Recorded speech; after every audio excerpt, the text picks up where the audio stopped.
Fala, primeiro ano! Tudo bem com vocês? Espero que sim. Aqui é o professor Edgar para mais uma aula de mais uma videoaula de história.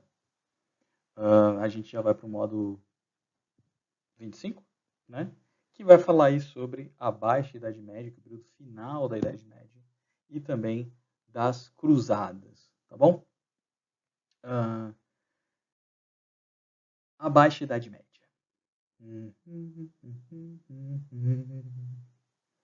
Vamos lá. O que marca, né, esse período da Idade Média, chamado de Baixa Idade Média, que é o período final da Idade Média? Ela é marcada por uma crise no sistema feudal. E por que o sistema feudal vai entrar aí em falência, né, ou vai entrar em crise? Porque há um aumento, um crescimento populacional que não vai ser acompanhada pela produção, né, aquela produção autossuficiente do feudo, não vai acompanhar esse crescimento populacional. Então, vai gerar uma série de crises de fome, miséria, por aí vai. Com o crescimento populacional não tendo, digamos assim, lugar para essas pessoas no mundo, né, você vai ter uma parcela da população que vai se tornar uma mão de obra ociosa. Ela não podendo trabalhar no feudo, o que vai acontecer com ela? Ela vai ter que migrar. Migrar para onde? Para os novos núcleos citadinos que foram construídos ali logo após as cruzadas, né?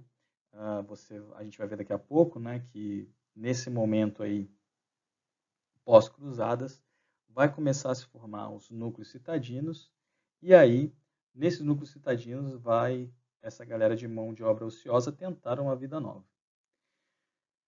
Uma outra questão muito importante aí da Baixa Idade Média é essa expansão da cristandade, né? E as cruzadas vai ser o principal símbolo aí dessa expansão da cristandade. Cruzadas para Jerusalém. Não sei se vocês lembram que a gente falou lá do surgimento do Islã, né, no Oriente Médio, e depois da morte de Maomé surge os califados, e a gente falou ali sobre a expansão dos califados para o norte da África, Península Ibérica, né? Então, essa expansão do califado vai gerar uma contraofensiva cristã, né? Por que vai gerar uma contraofensiva cristã? Porque, não sei se vocês lembram também, o historiador Ibn Khaldun, se eu não me engano, que a gente citou lá no vídeo sobre a expansão do Islã, né? Ele vai falar, tem um ditado que diz que nenhuma tábua flutuava no mar Mediterrâneo se os muçulmanos não quisessem dessa forma. E aí o que vai acontecer? Isso atrapalhou os interesses, né, dos comerciantes, navegadores venezianos e genoveses. Então, a cristandade vai tomar para si essa, digamos assim, esse descontentamento dos italianos ali de Veneza e Gênova e vai aí encarar como uma contraofensiva cristã contra aí os muçulmanos. Uma outra coisa que vai acelerar esse processo de tentar expandir a cristandade, expandir os territórios na Europa, é que os filhos mais novos da nobreza não tinha mais feudo para eles, não tinha mais terra para dar para esses filhos, né? Então, eles viviam de guerra ou esperavam um matrimônio, e aí as cruzadas serão uma boa oportunidade deles encontrarem um caminho para a vida, né? Esses filhos mais novos da nobreza. Já os servos, né, vão acabar se tornando vendedores ambulantes ou artesãos nas cidades, para aqueles que conseguiam fazer isso. Aqueles que não conseguiam se tornavam marginais, salteadores, ou seja, ficavam salteando as rotas comerciais, se tornavam andarilhos ou até mesmo mendigos. Tá? Como eu falei para vocês, a crise dessa Baixa Idade Média vai gerar miséria, vai gerar fome. As cruzadas, tá? Em si, vai ser para aqueles que querem encarar a conquista ou da Terra Santa, que é a Palestina, ou da Cidade Santa, que é Jerusalém, ela é a salvação eterna. Né? Então, a religião cristã vai pregar isso para os seus fiéis, que aqueles que lutaram nas cruzadas ou morreram para matar os infiéis muçulmanos, vai acabar tendo aí a salvação eterna de Deus. A Igreja Católica, né, ela tinha uma série de interesses, né? Então, desde o cisma do Oriente, a Igreja Católica do Ocidente, né, a Igreja Católica Apostólica Romana, ela tenta se aproximar da Igreja Ortodoxa e ela vê nessa cruzada ou nessas cruzadas uma possibilidade de fazer uma ponte para a Igreja Ortodoxa, se juntando contra os turcos seljúcidas, tá? Então você tem aí uma aproximação entre a Igreja Católica Apostólica Romana e a Igreja Católica Ortodoxa. As cruzadas não aconteceram só, digamos assim, no Oriente Médio, que é onde a gente tem o cenário ali da cidade de Jerusalém, mas você vai ter algumas cruzadas também na Europa. Por quê?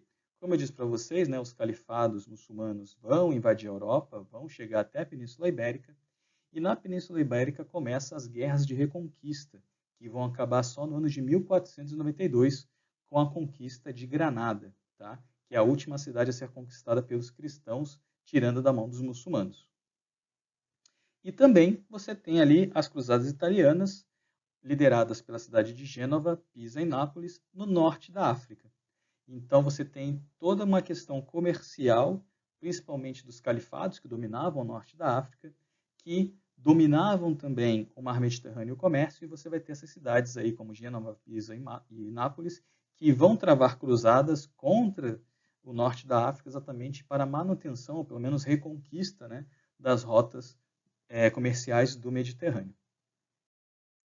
A primeira cruzada vai acontecer do ano de 1096 até 1099.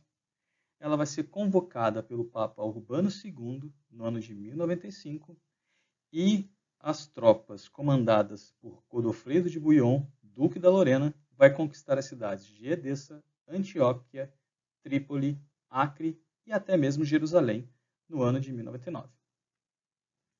E aí o que eles vão fazer? Naquele território, eles vão fazer sistemas ou estruturas semi-feudais chamados de principados ou condados. Mas por que são semi-feudais, né? Porque eles não vão ter a obrigação, né, de produzir autossuficiência de alimentos.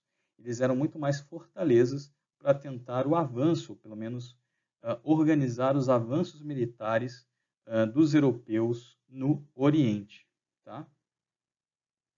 Seguindo, então, vamos falar da Segunda Cruzada, que inicia no ano de 1147 e vai até 1149. Você tem, após a Primeira Cruzada e a tomada de Jerusalém pelos cristãos, uma retomada desse território pelos turcos. E aí o São Bernardo de Claraval vai pregar, então, que haja uma Segunda Cruzada para a reconquista, digamos assim, da Cidade Santa de Jerusalém.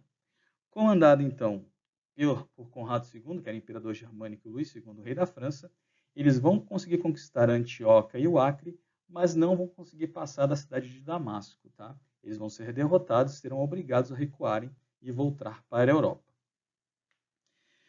40 anos depois, aproximadamente, né, você vai ter o domínio da cidade de Jerusalém pelo líder egípcio Saladin, ou em português chamado de Saladino. Para quem joga aí os jogos eletrônicos como Age of Empires e até mesmo Civilization, sabe que Saladino é uma figura sempre presente, porque ele foi um grande líder muçulmano. Nessa época aí, ele estava sediado no Egito, e no ano de 1137 ele vai conseguir conquistar a cidade de Jerusalém. Sendo assim, obviamente... antes disso, né?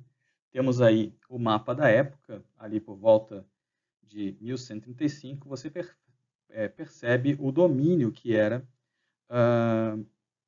do grande império seljúcida, que eram os turcos da época, tá? E ali em amarelo, azul, vermelho, você tem os condados e principados que eram liderados aí pelos cristãos, tá? E aqui o Califado de Fatímida é da onde sai o Saladin, que vai conquistar depois, lá em 1137, a cidade de Jerusalém, tá bom?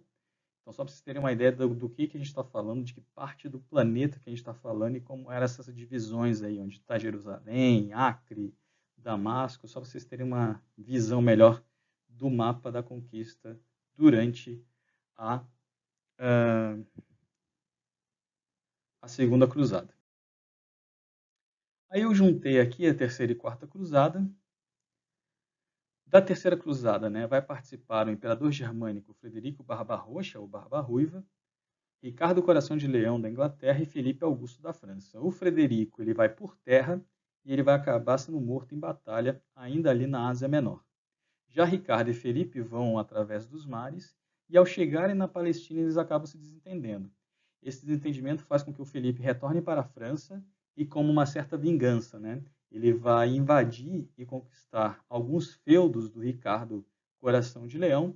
O Ricardo continuou na Palestina, venceu algumas batalhas contra o Saladin e ele e o Saladino, né, vão entrar num acordo por Jerusalém. E que acordo é esse? Que os cristãos tinham livre acesso à Cidade Santa por 10 anos.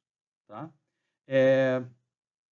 Não é aquele filme As Cruzadas que vocês já viram. Tá? Então, eu vou falar sobre esse filme ainda neste vídeo. Tá? Deixa eu ver aqui, vamos passar para a Quarta Cruzada, que vai de 1202 a 1204. Né? Ela vai ser convocada por Inocêncio III. Os comandantes dessa cruzada vai ser o Marquês de Montferrat e o Conde Balduíno de Flandres. Em 1203 conquistaram Constantinopla, vai ter um interesse comercial aí veneziano nisso, né? E aí o mais interessante dessa Quarta Cruzada é que ela não vai combater exatamente os muçulmanos. Ela vai exatamente fazer a pilhagem dos cristãos ortodoxos lá de Constantinopla, tá? Do Império Bizantino. Então, essa Quarta Cruzada, ela não é uma cruzada contra os infiéis, ela é uma cruzada simplesmente para você servir aos interesses comerciais ali da galera, principalmente ali dos venezianos da Península Itálica, tá? Então, a Quarta Cruzada acaba não sendo contra os muçulmanos, mas sim uma cruzada comercial. As últimas cruzadas, que foram várias, tá? Eu não vou conseguir detalhar todas aqui para vocês. Quinta Cruzada. Você vai ter a expedição, vai tocar o Acre, né? Cidade de Acre, e depois avançou para o Egito, mas não conseguiu conquistá-lo. Você vai ter também, por meio das negociações com maometanos, recebeu algumas concessões econômicas a título de Rei de Jerusalém e autorização para o livre acesso dos cristãos à Cidade Santa durante 15 anos. Então você vai ter uma série de acordos aí entre os cruzadistas e os muçulmanos para o acesso livre à Cidade Santa de Jerusalém. E em 1248, o monarca Luís IX da França vai desembarcar no Egito, onde foi feito prisioneiro.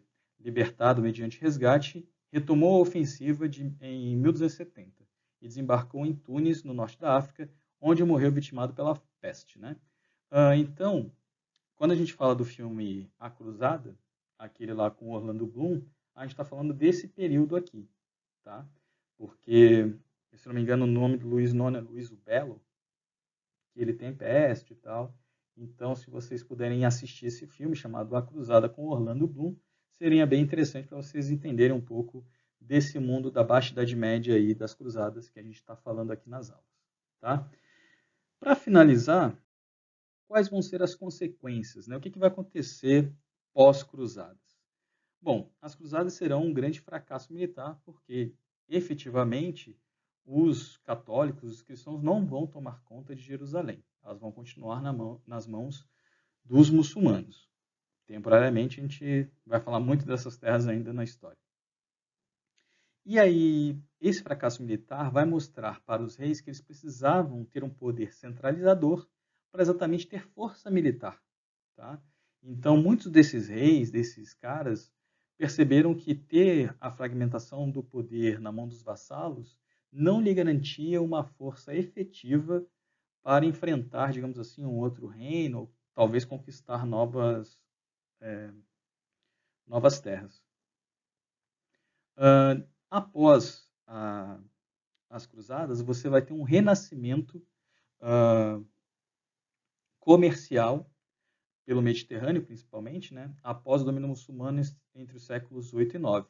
Então, os genoveses e venezianos vão conseguir restabelecer o comércio, né? Então, por isso que a gente fala, então, que há um renascimento comercial que a gente vai ver na próxima aula. Você também vai ter um desenvolvimento da vida urbana. Você vai ter a criação, ao longo desses trajetos que ligavam o Ocidente até o Oriente, de núcleos, né, de núcleos populacionais, que aos poucos vão se tornando o que a gente vai chamar de burgos, tá? E aí surge aquela classe social que a gente gosta de falar muito na história, que é a burguesia, tá? A burguesia surge exatamente pós-cruzadas, é o que a gente vai ver também na próxima aula. E, obviamente, que vai ficar evidente para os europeus uma necessidade de expansão territorial para resolver a demanda do aumento populacional que acontecia na Europa na época. E isso vai fazer, então, com que eles queiram explorar o mundo. Imagina no que isso vai dar. As grandes navegações e a chegada dos portugueses aqui na América. Então, para vocês verem como a Idade Média acaba influenciando, digamos assim, o mundo todo. Os conflitos no Oriente, a chegada dos europeus nos novos continentes. Então, você tem aí uma forte influência desse período na história da humanidade. Ok? Pessoal, leiam a apostila, realizem as atividades. No último vídeo eu falei que a gente corrigiria na quinta, mas quinta-feira não vai ter aula, porque é feriado. Então, a gente faz um concentradão, né, na próxima semana para fazer a correção desses módulos, ok? Galera, eu fico por aqui. Um grande abraço e até lá.